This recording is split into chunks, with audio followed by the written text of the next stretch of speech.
Power star Pawan Singh का power तो Bhojpuri cinema में खूब चला, लेकिन क्या बिहार की सियासत और बिहार की राजनीति में भी पवन सिंह कुछ पावर स्टार वाला फैक्टर दिखा पाएंगे? इन दिनों चर्चा काफी तेज है कि क्या एमएलसी बनने के बाद अब पवन सिंह मंत्रिमंडल में शामिल होंगे, और अपने आप में चर्चा का बाजार पिछले कुछ दिनों से गर्म है। आपको बता दें, बिहार की सियासत में पवन सिंह का जो नाम है इस वक्त सुर्खियों में है, और एमएलसी की 10 सीटों पर सभी प्रत्याशी निर्विरोध चुन लिए गए। लेकिन गलियारों में सबसे ज्यादा चर्चा बीजेपी के टिकट पर माननीय बने पवन सिंह का है। सुपरस्टार तो पहले से रहे, लेकिन अब जब से वो माननीय पवन सिंह हुए हैं उसके बाद से उनकी चर्चा तेज है कि क्या वो मंत्रिमंडल में शामिल हो सकते हैं। आपको याद होगा किस तरीके से दीपक प्रकाश पंचायती राज मंत्री को लेकर एमएलसी की उम्मीदवारी में कहीं ना कहीं कुछ खेल होता दिखा, और उसके बाद किसी भी पार्टी की तरफ से दीपक प्रकाश को उम्मीदवार नहीं बनाया गया। अब जब निर्विरोध 10 प्रत्याशी चुन लिए गए हैं तो चर्चा तेज है कि आखिर आने वाले दिनों में क्या दीपक प्रकाश इस्तीफा देंगे। अगर इस्तीफा देते हैं तो वो सीट किसे जाएगी, मंत्री कौन बनेगा। तो पूरे समीकरण को हम बताने के लिए आपको इस वीडियो में आए हैं, और दीपक प्रकाश के इस्तीफे की आहट के बीच पवन सिंह की चर्चा तेज है कि क्या पवन सिंह को वो मंत्रिमंडल में शामिल करने की कोशिश होगी। आपको बता दें, बीजेपी और पवन सिंह के जो रिश्ते रहे बीते कुछ सालों में वो बहुत ठीक नहीं रहे।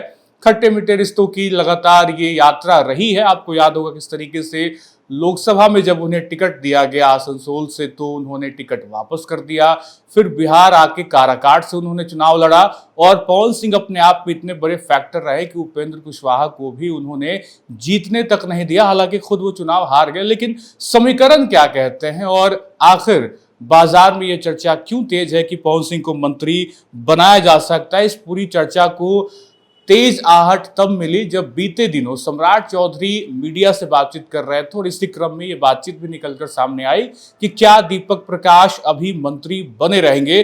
तो आखिर मुख्यमंत्री सम्राट चौधरी ने क्या कहा, वो बयान अब चर्चा का विषय बना है। आपको बता दें, उन्होंने कहा कि बिना किसी सदन का सदस्य रहे कोई भी व्यक्ति 5 महीने 29 दिन तक मंत्री रह सकता है। उन्होंने ये भी जोड़ा कि वे खुद एक बार 5 महीने 28 दिन तक मंत्री रहे हैं। यानी कि सीएम के इस बयान से साफ है कि तय सीमा के भीतर दीपक प्रकाश को अपने पद से इस्तीफा तो देना पड़ेगा।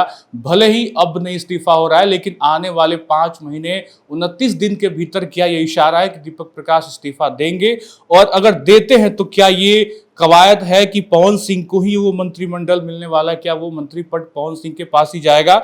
हालांकि करवाहट काफी ज्यादा रही थी पवन सिंह और बीजेपी के रिश्ते में। 24 लोकसभा का हमने जिक्र किया, और नुकसान इसका खामियाजा बीजेपी को ही हुआ था। आपको याद होगा एनडीए प्रत्याशी उपेंद्र कुशवाहा को खामियाजा भुगतना पड़ा था, वो चुनाव हार गए थे। हालांकि पवन सिंह भी चुनाव जीत ना सके, और इस बगावत से बीजेपी और पवन सिंह के रिश्तों में कड़वाहट तो बढ़ी थी। और उसके बाद बिहार विधानसभा चुनाव से ठीक पहले आपको वो तस्वीर याद होगी किस तरीके से उपेंद्र कुशवाहा और पवन सिंह की दिल्ली में मुलाकात हुई थी, पैर छूने के वीडियो फोटो वायरल हुए थे।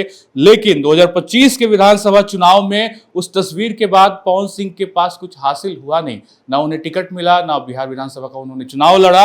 लेकिन अब जब 2026 में एमएलसी बनकर उभरे हैं पवन सिंह, तो पवन सिंह का क्या पावर अब बिहार के मंत्रिमंडल में चलेगा, क्या वो मंत्री पद लेंगे, क्या शामिल होंगे, इसकी क्या समीकरण है। अगर इस पर बात करें तो तमाम करवाहट के बीच अब पवन सिंह एमएलसी तो बन गए हैं, लेकिन आपको वो गाना भी याद होगा किस तरीके से उनका गाना काफी हिट हुआ था, जोड़ी मोदी या नीतीश जी के हिट हो गए। तो क्या इसी गाने का और इस गाने के बाद जो सफलता बीजेपी को इस पूरे बिहार के चुनाव में मिली उसका एक गिफ्ट है, क्या है, ये अपने आप में समीकरण की बात है। लेकिन राजनीतिक जानकार क्या कहते हैं, क्या पवन सिंह मंत्रिमंडल में शामिल हो पाएंगे। आपको बताएं, राजनीतिक विश्लेषक के मुताबिक पवन सिंह के मंत्री बनने की संभावना बेहद ज्यादा दिखती है नहीं, लेकिन इसके पीछे कुछ गणित है।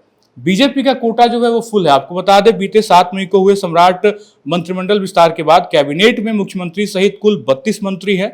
इनमें बीजेपी कोटे से सम्राट चौधरी को मिलाकर 15 मंत्री पहले ही बन चुके हैं, यानी बीजेपी का कोटा पूरी तरीके से फुल है। अब बात कर लेते हैं दीपक प्रकाश की जगह लेगा कौन। अगर दीपक प्रकाश इस्तीफा देते हैं तो उपेंद्र कुशवाहा की पार्टी आरएलएम से यानी 4 विधायक है, तो गठबंधन के गणित के हिसाब से वो मंत्री पद उसी पार्टी से किसी को जाता है या फिर जाना भी चाहिए।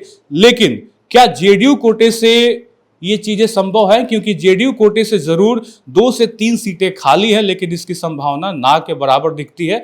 जेडीयू अपने कोटे से बीजेपी के लिए क्या पवन सिंह के रास्ते खोलेगी, ये संभावना बेहद कम दिखती है। तो समीकरण के हिसाब से अगर देखें तो चर्चा बहुत तेज है। क्या दीपक प्रकाश का मंत्री पद से इस्तीफा देना और वो मंत्रालय पवन सिंह के पास जाना बीजेपी के तौर पे तो ये कहीं से भी दिखता नहीं रहा है, क्योंकि सारी सीटें बीजेपी कोटे से मंत्री की फुल हो चुकी है। जेडीयू के पास भले ही कुछ सीटें बची है, लेकिन बड़ा सवाल है कि क्या जेडीयू अपने कोटे से पवन सिंह को मंत्री बनाएगी। इन तमाम सवालों के बीच आपकी क्या राय है, ये आप कमेंट करके बताइए। लेकिन पवन सिंह का भोजपुरी सुपरस्टार के बाद क्या राजनीति में वो परचम लहरा पाना आसान दिख रहा है या मुश्किल की घड़ी है, क्योंकि पावर स्टार का जो पावर है भोजपुरी सिनेमा में खूब चला, जनता ने खूब पसंद किया, लेकिन राजनीति की डगर जो है वो बहुत कठिन मानी जाती है।